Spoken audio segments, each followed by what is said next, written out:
Hi, I'm Erica, and for a long time, I was an only child. Some people hate being only children, but I loved it. I got all the presents on Christmas. I never had an annoying sibling to deal with. My parents spoiled me rotten. And then Brienne came along. I was 11 when she was born. Right away, I couldn't stand her. My parents paid so much attention to her. She cried all the time. It was so annoying. If I complained I couldn't sleep because of the noise, my mom was just like, she's a baby. That's what babies do. Well then, babies were the worst. To make matters harder, my parents thought Brienne was perfect. They were always talking about how beautiful she was, how smart. If you call crying and drooling smart, I guess. They went nuts the first time she smiled, and when she started goo-goo gaga-ing, they took like 8,000 videos. Meanwhile, everything I did was wrong. Erica, don't run in the house. You'll wake the baby. Erica, don't talk so loud. Don't stand so close to the crib. Go play outside. If they didn't want me anymore, why not just dump me at an orphanage and be done with it? Then they could spend all their time with their precious Brienne. It got to the point where just the sight of my baby sister made me furious. Even my teachers asked me about Brienne. I couldn't get a break from people talking about her. At Brienne's first Christmas, she got dozens of presents. What did I get? Socks. Whenever I wanted to talk to my mom after school, she was always fussing over Brienne. I seriously had fantasies about taking Brienne into the woods and leaving her there. But then something happened.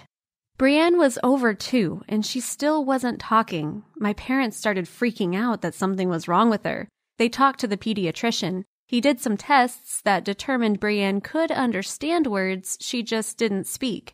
The doctor said some kids start talking late and not to worry about it. But my parents were definitely worried. And as much as I hated that now they were paying even more attention to Brienne, I loved that Brienne wasn't so perfect anymore. One day, I was watching her while my parents were downstairs. She started babbling. Shh, I told her without thinking. She looked at me with wide eyes. Don't do that, I told her. Don't make that noise or your head will fall off. I mimed her head popping off.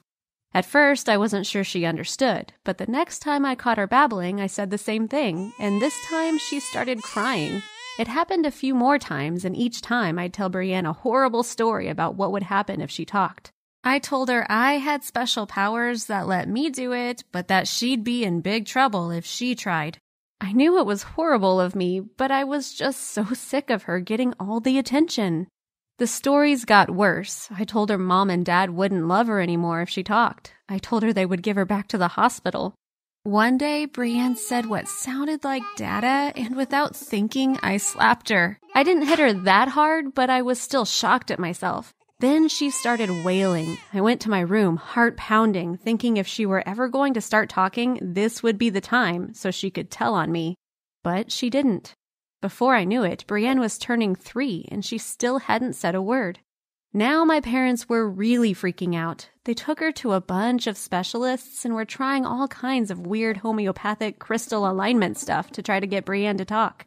The thing was, I was freaking out too. Over the past year, I'd gotten over a lot of my resentment toward Brienne. I was in high school now and had plenty to keep me busy. What did I care if my parents were obsessed with the baby? I even sort of liked Brienne now. She didn't cry as much, and she was really cute. But she wasn't talking, and it was all my fault. I filled her head with all those horrible stories, and I'd traumatized her for life. My parents delayed Brienne's preschool enrollment. They looked like they never slept. They were always on the internet looking for solutions, for new doctors to try. The guilt began to eat away at me. I needed to fix this.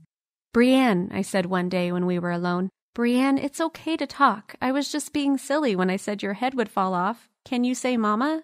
Dada? Brienne just stared at me. Brienne, please talk. Just say one word. If you don't start talking, they're going to take you to more doctors. That's not good, right? You don't like doctors. Nothing. Brienne, your head won't fall off, I insisted a little louder.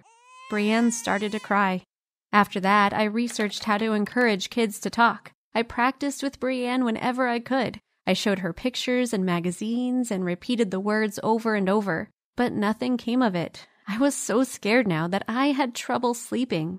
Mom and Dad had just taken Brienne to another specialist, and they wouldn't even tell me what the woman had said. "What's going to happen if Brienne doesn't start talking?" I asked Mom.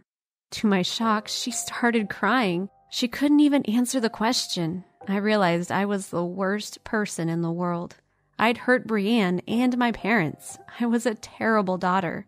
No wonder they'd liked Brienne better than me. I went upstairs shaking with anger and fear.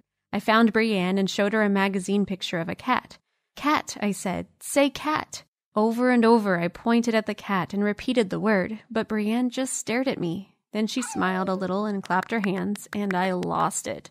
"Just say cat!" I screamed at her. "How hard is it? Just say one stupid word, Brienne. What are you, an idiot?" I kept screaming at her to talk until I heard footsteps pounding up the stairs. My mom burst into the room and found Brienne crying and me shouting at her.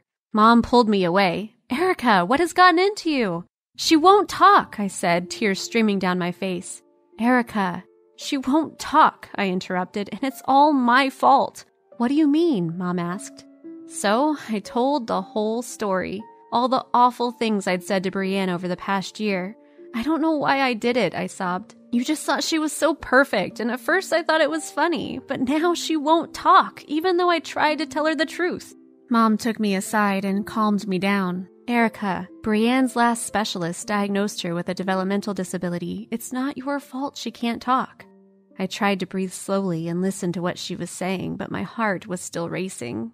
It's not? "No, it was very wrong of you to say those things to your sister, but that's not the reason." I wasn't the reason? I will never forget the feeling of relief her words made me feel. I was haunted by guilt for a very long time. I always thought it was me, but I was still worried. What's going to happen? Will she ever talk? They're hopeful that with some therapy she'll talk someday. We don't know much yet. "I'll try to help," I offered tentatively. "Like if there are exercises we need to do with her or something. I don't know if she'll ever trust me, but..." "That might be good for both of you," Mom said, "if you can promise me that you'll be kind to her." I said I promise, and I hugged my mom tight. And I've done my best to keep my word. Brienne and I might never be best friends, but I'm trying to be a better big sister to her now. I just hope she knows I love her, whether she ever talks or not. What did you think of my story? Please share your thoughts in the comments and let me know if you ever had a similar experience. And don't forget to subscribe.